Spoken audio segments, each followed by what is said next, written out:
Hello and welcome back to When the Mask Falls. This is episode 16 on dating because quite honestly, where have all the good guys gone? Do you ever sit back after another disappointing attempt at dating and just kind of sigh? That heavy, soul-tired sigh that says, what the hell has happened to people? Because honestly, I'm starting to actually wonder where all the good guys have gone. Not the ones who text, "Good morning, beautiful," for a week and then vanish. Not the ones who say they want something real but flinch the second you show up with standards. I'm talking about the men. The ones who used to call, not text. Although, I'm okay with text. They used to court, not just hang out. The ones who showed up when they said they would and didn't leave you guessing whether you were the only one they were talking to.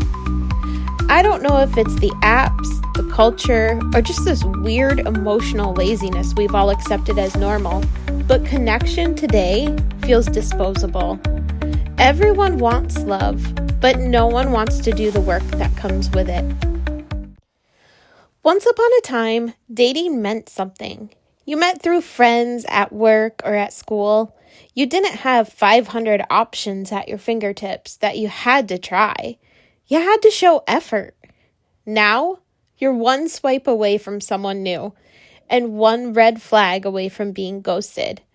We live in a world where effort is optional, accountability is rare, and the bare minimum somehow became romantic. And here's the kicker.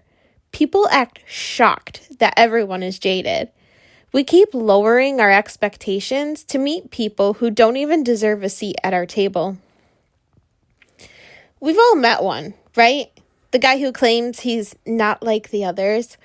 He'll tell you how every ex was crazy and how he just wants something real. And then poof, disappears the second you start believing him. See, here's the big difference between dating a good guy and a good man. A good man communicates. He's consistent. He follows through. He doesn't use kindness as a mask for manipulation or personality trait for validation. Because a truly good man doesn't need to tell you he's good. You just feel it. Now let's talk about these dating sites. Because if we're honest, they have been horrible. Is it even possible to have a normal get-to-know-you conversation anymore? It feels like every chat eventually twists into something perverted or shallow. You try to talk about hobbies or goals, and before you know it, they're steering the conversation straight into, "What are you wearing?" territory. Like, really? Where are all the decent guys that actually care? On what planet do you find a man who can hold a conversation without turning it into a game or a fantasy? And here's the other thing. Why do we even have to pay for these dating apps? Who actually does that?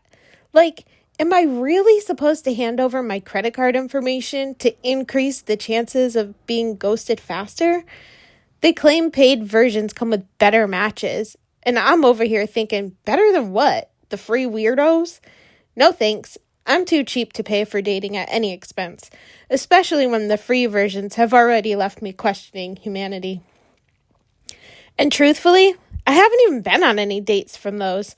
Not one. Not a dinner, not a coffee, not a walk in the park. I've just talked to people, or at least tried to. And even that was enough to make me say, you know what? I'm good. Some days I start to wonder if they're even still out there. You know, the normal, genuine men. Or if I'm just going to have to physically leave the house and accidentally bump into one. Which, let's be real, kind of feels unlikely when your ideal of a night out is just grocery shopping in sweatpants. It's been about 14 years since I dated anyone. Yes, 14 years. Because I chose to focus on something bigger. Me and my daughter. I wanted to better myself, finish my education, build my career, and create a stable, beautiful life for us. My biggest goal in life has always been to be the best mom I can possibly be. And to do that, I had to put my energy where it was going to matter most. I didn't want men floating in and out of her life. I wanted her to grow up seeing her mother happy, but also whole.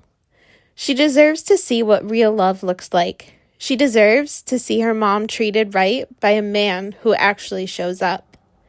So here's kind of a funny story, or maybe it's just one of those you can't make this up moments, because I definitely have a lot of those. This summer, an old high school friend had reached out. He wanted to go out, so we caught up, talked, laughed about old times, and he asked me out, and I made it very clear that I just wanted to be friends. We hung out a few times and had fun, but reality was he was recently separated after a 20-year marriage. He lost his job and was dealing with an injury. Now, none of that makes him a bad guy, but for me, it was a flashing neon sign that said, "Not ready for a relationship." Then we had lunch again, and I thought, maybe I'm just being too uptight. Maybe I was ready to start chatting, get to know each other a little better. Well, that lasted about 48 hours before my gut instincts kicked in. I realized I wasn't about to start pouring energy into someone who hadn't even started healing from his own mess. So I pulled back. No drama, no anger, just clarity. And I was good with that. I am totally fine being single, independent, patient, willing to wait for the right one, if he's even out there. But this is where it gets wild. Out of nowhere, I get this message from this woman I don't even know the other day, asking if I was talking to her man. But her man? I was so confused. Apparently, this same guy that was pursuing me had a full-on relationship since February. And get this, they got engaged in July. So, yeah, that's cool. I stayed polite, explained everything, and assured her that there was nothing to worry about. But she kept messaging me, which is so weird because I don't know her. So I'm sitting here thinking, I'm almost 40 years old. I have absolutely zero interest in this kind of middle school drama. How are we still doing this as grown-ass adults? Situations like this make you question everything. You start wondering, are people just incapable of honesty now? Have we really lowered the bar so much that lies, cheating, and chaos are just normal? I've realized that modern dating often feels like a battlefield of wounded people looking for quick comfort instead of true connection. And listen, it's not just men. Women play their part too. We ghost, we avoid, we chase the wrong ones and ignore the right ones. We pretend we're fine being single when we really are just protecting ourselves from more disappointment. But I'm at a stage now in my life where I'd rather be peaceful and alone than entertained and broken. So maybe the good guys haven't disappeared. Maybe they've just gotten quiet. Maybe they're out there building real lives, keeping their heads down, being consistent, and waiting for someone who values the same.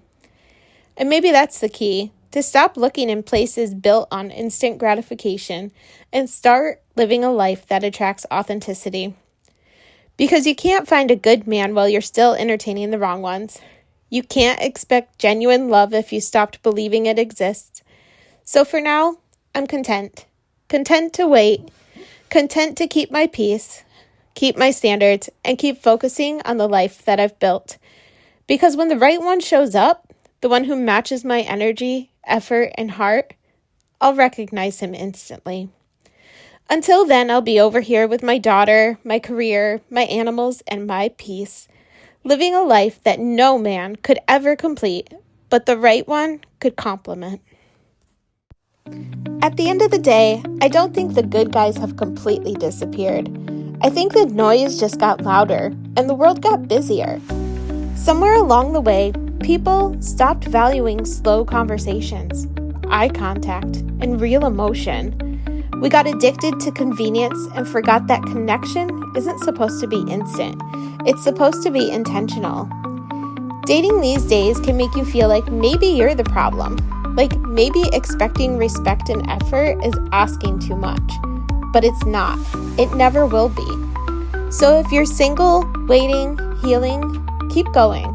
Work on yourself. Protect your peace. Build your life so full of love that it has to be extraordinary to even fit into it. Because that's what I've done.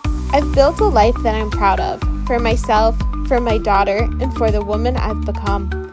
And I'm not waiting for a man to save me, but I'll never stop believing that the right one could join me. The truth is, the good ones aren't gone, they're just rare, and rare things take time to find. So, until then, I'll keep choosing patience over pressure, peace over chaos, and self-worth over settling. Because when the mask falls, love isn't supposed to feel confusing. It's supposed to feel like home.